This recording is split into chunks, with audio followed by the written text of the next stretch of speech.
প্রায় 2 বছর ধরে বন্ধ ছিল সাধারণ ভ্রমণ ভিসা। ভারত বাংলাদেশ সম্পর্কের ইতিহাসে এমন পরিস্থিতি খুব একটা দেখা যায়নি। বাংলাদেশি নাগরিকদের জন্য আবার সাধারণ ভ্রমণ ভিসা চালু করা হচ্ছে। রবিবার 28 জুন থেকে আবেদন গ্রহণ শুরু হবে। গ্রাম বাংলায় একটা প্রবাদ প্রচলিত আছে, বিপদে পড়লে বিড়ালও গাছে ওঠে। ভারতের অবস্থাও হয়েছে এমন। ছাত্র জনতার গণ অভ্যুত্থানের মাধ্যমে ভারতের আজ্ঞাবহ সরকারের পতনের পর বাংলাদেশকে চাপে ফেলতে একের পর এক ষড়যন্ত্র করতে থাকে ভারত। তবে ভারতের সকল ষড়যন্ত্র ব্যর্থ করে এগিয়ে যায় নতুন বাংলাদেশ। ভারত ভেবেছিল হয়তো নতুন সরকার ভারতের কথা মতো চলবে, কিন্তু না, তার হলো না। প্রধানমন্ত্রী তারেক রহমান যখন ভারতকে বৃদ্ধাঙ্গুল দেখিয়ে চীন সফরে গেলেন, তখন তড়িঘড়ি করে বাংলাদেশিদের জন্য ভিসা চালু করে দিল ভারত সরকার। এজন্যই বুঝি তারেক রহমান যখন মালয়েশিয়া সফরে গেলেন, তখন তাকে হাবিব ওয়াহিদের জনপ্রিয় আমার বন্ধু মহাজাদু জানে গানটি দিয়ে সংবর্ধনা জানানো হয়। খেলা তো কেবল শুরু। ছোট মরিচের যে ঝাল বেশি, তা এবার ভারত হারে হারে টের পাবে। বাংলাদেশিদের ভিসা দেয়া নিয়ে কী বলছে ভারতীয় পশ্চিমবাংলার মিডিয়া, আসুন তা দেখি। প্রায় 2 বছর ধরে বন্ধ ছিল সাধারণ ভ্রমণ ভিসা।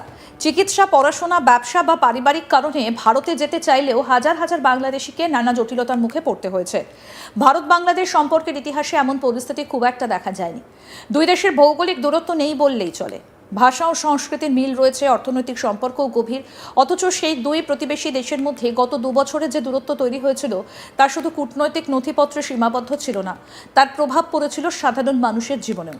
এই প্রেক্ষাপটে ঢাকায় ভারতের নতুন হাই কমিশনার দীনেশ ত্রিবেদীর প্রথম বড় ঘোষণা নিঃসন্দেহে তাৎপর্যপূর্ণ।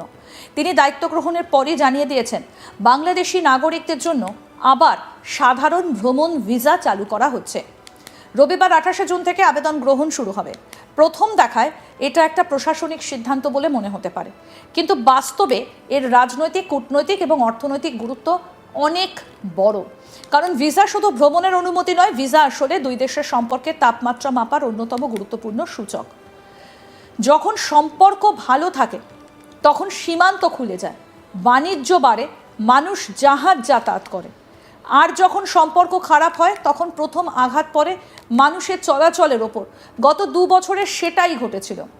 দীনেশ ত্রিবেদী বলেছেন, আজ আমি বাংলাদেশের মাননীয় রাষ্ট্রপতির সঙ্গে সাক্ষাৎ করেছি এবং তার কাছে আমার পরিচয়পত্র পেশ করেছি। সেখান থেকে আমি সরাসরি ভারতীয় ভিসা আবেদন কেন্দ্রে এসেছি। মাননীয় রাষ্ট্রপতির কাছে পরিচয়পত্র পেশ করার পর আমি এখানে এসেছি কেন্দ্রটির কার্যক্রম পরিদর্শন করতে। এখানে এত বিপুল সংখ্যক মানুষের উপস্থিতি দেখে আমি আনন্দিত এবং উৎসাহিত বোধ করছি। আমি অত্যন্ত আনন্দের সঙ্গে ঘোষণা করছি যে আমরা আবার সাধারণ পর্যটন ভিসার আবেদন গ্রহণ শুরু করছি। আগামী 28 জুন 2026 রবিবার থেকে পর্যটন ভিসার আবেদন জমা দেওয়া হবে। মানবিক বিবেচনায় জরুরি চিকিৎসা ভিসা প্রদানের কার্যক্রম আগের মতোই অব্যাহত থাকবে। ভিসা আবেদন গ্রহণ এবং প্রক্রিয়াকরণ দেশের 5টা ভিসা কেন্দ্রের মাধ্যমে চলবে। এই কেন্দ্রগুলো হলো ঢাকা, রাজশাহী, চট্টগ্রাম, সিলেট এবং খুলনা। পরবর্তীকালে আমরা ধীরে ধীরে অন্যান্য শহরেও আমাদের কার্যক্রম আরও সম্প্রসারণ করব। আমরা আশা করছি এই উদ্যোগ আমাদের দুই সার্বভৌম দেশের জনগণের মধ্যে পারস্পরিক যোগাযোগ এবং সম্পর্ককে আরও শক্তিশালী করবে। বাংলাদেশ ও ভারতের সম্পর্ক বহু বছর ধরে দক্ষিণ এশিয়ার অন্যতম সফল দ্বিপাক্ষিক সম্পর্ক হিসেবে বিবেচিত হয়েছে। বিশেষ করে শেখ হাসিনার সময় দুই দেশের মধ্যে নিরাপত্তা, সহযোগিতা, বাণিজ্য, জ্বালানি, যোগাযোগ এবং আঞ্চলিক সংযোগের ক্ষেত্রে অভূতপূর্ব অগ্রগতি হয়েছিল। কিন্তু 2024 সালের রাজনৈতিক পরিবর্তনের পর পরিস্থিতি দ্রুত বদলাতে শুরু করে। শেখ হাসিনা সরকারের পতনের পর বাংলাদেশের রাজনীতিতে নতুন সমীকরণ তৈরি হয়। অন্তর্বর্তী সরকারের সময় দিল্লি এবং ঢাকার মধ্যে আস্থার সংকট তৈরি হতে থাকে। উভয় পক্ষের বক্তব্য, উদ্বেগ এবং রাজনৈতিক অবস্থানের কারণে সম্পর্কের শীতলতা দেখা দেয়। ভারতীয় পশ্চিমবাংলার মিডিয়াকে স্পষ্ট করে বলতে চাই, এটা ছাত্র জনতার নতুন বাংলাদেশ। এখানে ভারতীয় দাদাগিরির কোনো স্থান নেই। সুতরাং বাংলাদেশের সাথে সম্পর্ক করতে চাইলে সেটা হবে সম্মান ও সমতার ভিত্তিতে। তা না হলে এসব ভিসা চালু করেও কোনো লাভ হবে না। বাংলাদেশিরা ভারত ভ্রমণ বয়কট করেছে। যে দেশ নিজের দেশের জনগণকে রাতের আধারে কাঁটাতার পেরিয়ে অন্য দেশে পুশিন করে, সেই দেশে বাংলাদেশিরা যাবে না। প্রিয় দর্শক, আমাদের উচিত ভারতকে বয়কট করা। কারণ যারা নিজ দেশের মুসলিমদের নিরাপত্তা দিতে পারে না, উল্টো রাষ্ট্রীয় পৃষ্ঠপোষকতায় নির্যাতন চালায়, তারা কিভাবে অন্য দেশের নাগরিকদের নিরাপত্তা দিবে? আমাদের সাথে একমত হলে কমেন্ট বক্সে লিখুন বয়কট ইন্ডিয়া। আজকের ভিডিও এ পর্যন্তই।